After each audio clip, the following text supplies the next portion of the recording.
Magandang hapon po sa inyong lahat, guys.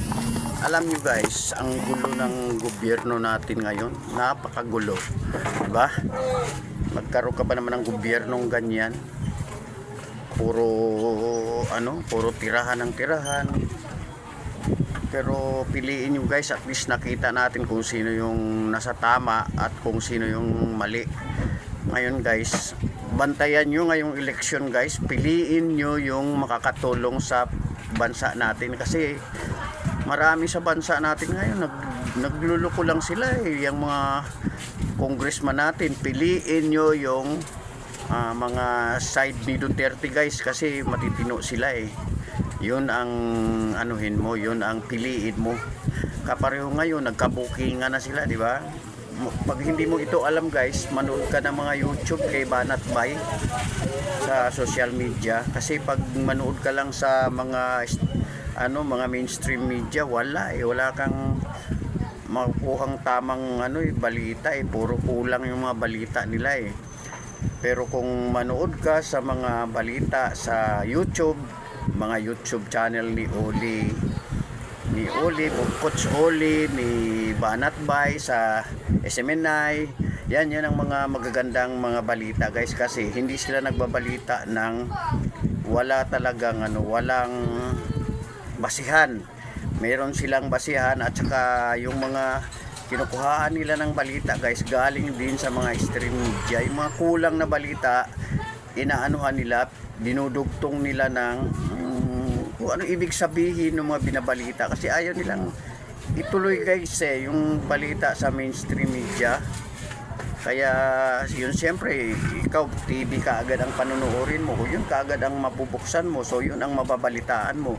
Pero manood ka ng YouTube, guys, pinaplug ko na rin ito, magaganda na kasi ang nila, guys, makikita mo lahat doon.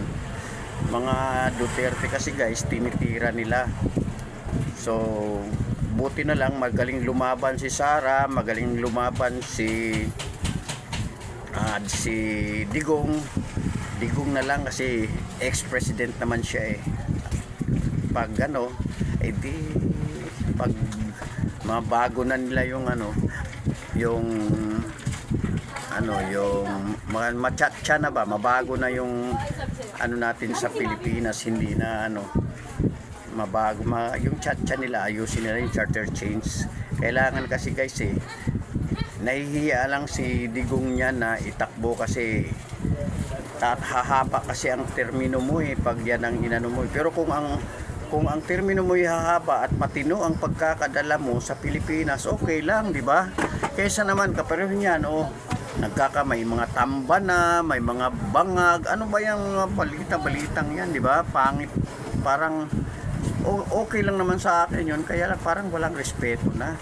Kahit naman ayos lang yun na respetuhin na lang natin, kasi pangit naman din natin sila respeto, kasi binoto ng ilang milyong tao din ang bumoto yun. Kahit nagkamali tayo, kahit na scam tayo, wala, charge to experience, wala tayong magagawa. May patutunguhan din naman yan, may kahihinatnan din yan, may kalalagyan din yan, kasi hindi naman lahat ng oras tayo, di ba? Lagi tayong tama, kasi meron namang babaliktad talaga dyan, kasi grabe na kasi ang nangyayari ngayon pareho niya, nagkakabukingan sila sa sa kongreso, nagkakasigawan na, nagkakabukingan, bumabalimbing na yung iba. Pero si Amy Marcos talagang pa rin siya, yung kahit kapatid niya si Mr. President, okay lang, kasi tama naman yung mga sinasabi niya din kapatid, saka nakikita niya, so okay lang. So sa kanya pa rin ako, pero mas maganda, guys, kung ang mga iboboto nyo sa susunod na mga congressman yung pabor sa sa Duterte, para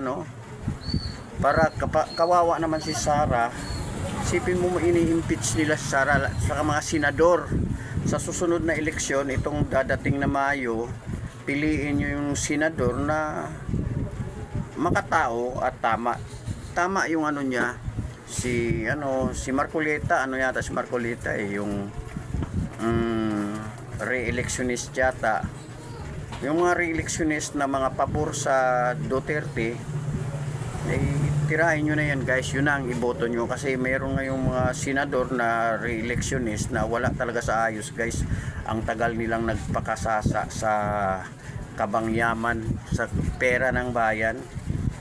Siyempre ako sasabihin ko yan dahil ako taxpayer din ako, kahit na may edad na ako, nagbabayad pa rin ako ng tax sa sa tindahan ko, di ba? So taxpayer pa rin ako. Ngayon guys, kung hindi natin ayusin ang Pilipinas, kapareho ngayon bagsak ang ekonomiya natin, ang mga tao walang trabaho. Kailangan anuhin natin yung ayusin natin yung Pilipinas. Tayo rin magtutulungan lang tayo. Kaya natin to. So guys, paki-subscribe na lang ako guys, dahil once na umabot ako ng 1,000 sa guys, sa aking YouTube channel, isa ako sa titira sa mga magkakamali sa gobyerno guys. Babanatan ko sila, pag tama iaangat. Pag tama sila, siyempre anuhin ko sila pero hindi ko sila kalaban guys.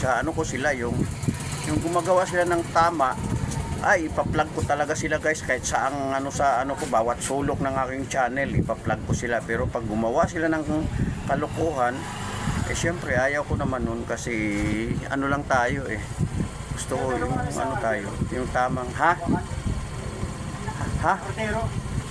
wala